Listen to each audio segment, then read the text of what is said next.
Hey, aqui é o Chico e hoje eu quero falar um pouco sobre essa treta toda que tá rolando em relação ao filho do Superman ter se assumido bi, porque essa não é a primeira vez que isso acontece e com toda certeza essa não será a última treta relacionada a isso. Então, por que será que tem tanta gente bolada com esse tipo de situação? Mas se você quiser saber minha opinião sobre isso, já deixa o seu like, porque se o vídeo não tiver like, essa é a minha criptonita e eu fico sem força. De qualquer forma, se torna um membro aí se puder. E vem com o Chico.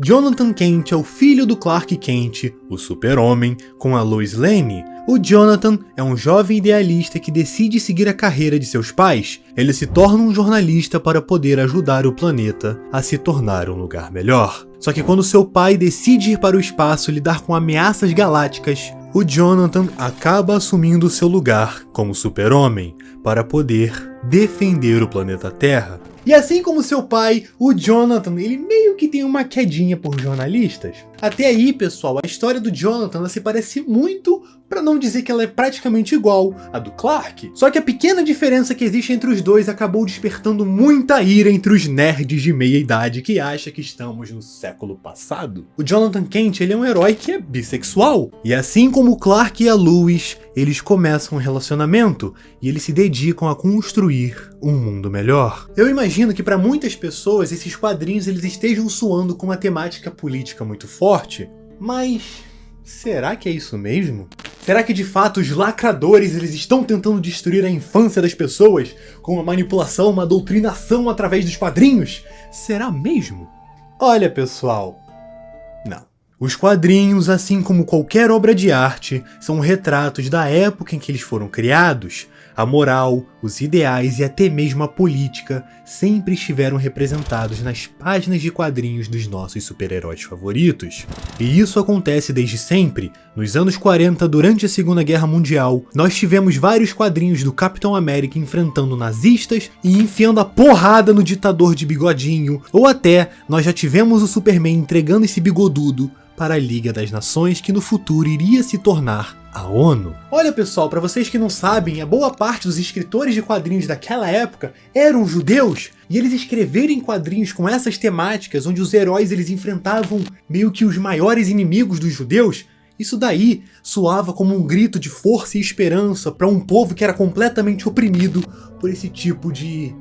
Eu não vou nem falar ser humano, porque o que esses caras fizeram naqueles tempos não era coisa de humano. E é para isso que os heróis existem, e isso não parou na década de 40. Na década de 60, na luta pelos direitos civis americanos, a Marvel resolveu criar um rei africano para trazer o orgulho à juventude negra que estava em luta, o Pantera Negra. Que é tão importante hoje em dia como ele foi naquela época, pessoal. A DC, ela criou o John Stewart, que pra quem não sabe, foi o primeiro Lanterna Verde que era negro. Só pra vocês terem noção, pessoal, até 1966, a DC, ela não tinha nenhum herói negro, brother! Nenhum!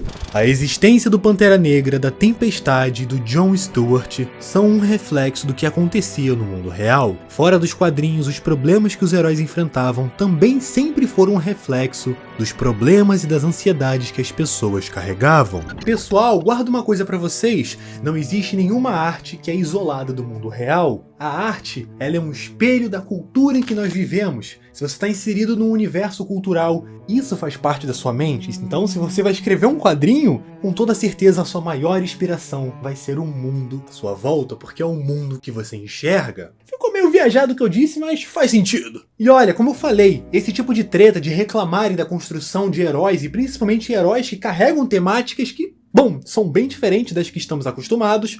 Naquela época, quando lançaram o Lanterna Verde negro, teve treta. As pessoas ficaram pé da vida porque o Lanterna Verde era negro. É sério, pessoal, teve pessoas que acusaram a DC de ser uma lacradora só porque ela criou um herói negro. E vocês querem saber qual foi a resposta da DC para essa situação toda? Nós criamos um super-herói negro, não por uma questão política, mas porque faz sentido. E sabe por quê? Faz muito sentido se criar um herói negro? A resposta é muito simples. Porque existem pessoas negras. E se existem pessoas negras no mundo, por que não existiria super-heróis negros? Sério, eu te faço essa pergunta. Por que não existiria? E essa, pessoal, é a mesma opinião que eu levo em relação ao caso do Jonathan Kent. Ele é um herói LGBT, ele é bissexual. Então, qual o problema? Qual o problema de existir heróis que são bissexuais, homossexuais? Qual o problema? Eles existem porque de fato existem pessoas LGBT no mundo. Não faz sentido só existir heróis héteros quando na verdade no mundo não se tem só hétero. Os heróis, eles representam um ideal de esperança e de identificação pra gente, da mesma forma que na década de 30 eles espalhavam esperança pros judeus ao enfrentarem os nazistas, e que na década de 60 eles espalhavam orgulho para as populações negras. Eu acho muito incrível esse orgulho e essa identificação que tá crescendo e tá sendo levado para pessoas LGBTs. E da mesma forma, pessoal, que existiam pessoas que tinham raiva de ver heróis negros, personagens negros na televisão, ou até mesmo personagens brancos se relacionando com personagens negros, tinha gente que tinha nojo desse tipo de situação. E hoje em dia, as coisas não mudaram tanto assim. O que de fato mudou foi o alvo desse ataque, desse ódio. O que era antes o povo negro, agora é a galera LGBT. Por mais que tenha gente que ame o passado e odeia ver as coisas mudarem, você não pode fazer nada. As coisas vão mudar e elas vão continuar mudando. E pra mim, eu acho que o mundo tá mudando pra um lugar melhor. Eu sei que é uma luta, muitas das vezes parece que a gente tá regredindo, mas eu acho que de pouquinho em pouquinho a gente tá avançando nessa luta. E olha, pessoal, é muito interessante a gente notar que um dos carro-chefes pra essa mudança, pra essa representatividade pro povo LGBT, ser o Superman, porque querendo ou não, ele é um dos maiores símbolos do que representa ser um super-herói. Existem muitos quadrinhos e filmes que eu acho que definem muito bem o super-homem. Ele não é o super-homem só porque ele conseguiu voar ou levantar um carro, mas sim porque ele poderia dominar o planeta Terra se ele quisesse, ele poderia matar todos os seus inimigos. Mas, pessoal, ele escolhe ser bom. Ele escolhe tentar defender o planeta Terra sem tentar controlar ninguém. E mesmo quando o Super-Homem, ou melhor dizendo, o Clark, ele não veste a roupa de herói, ele ainda continua tentando fazer o bem, trazendo a verdade para as pessoas como um jornalista. A questão desse vídeo, pessoal, é que um super-homem bissexual não vai estragar a essência do personagem, porque ser bissexual não é um problema pro mundo, não é um problema para ninguém.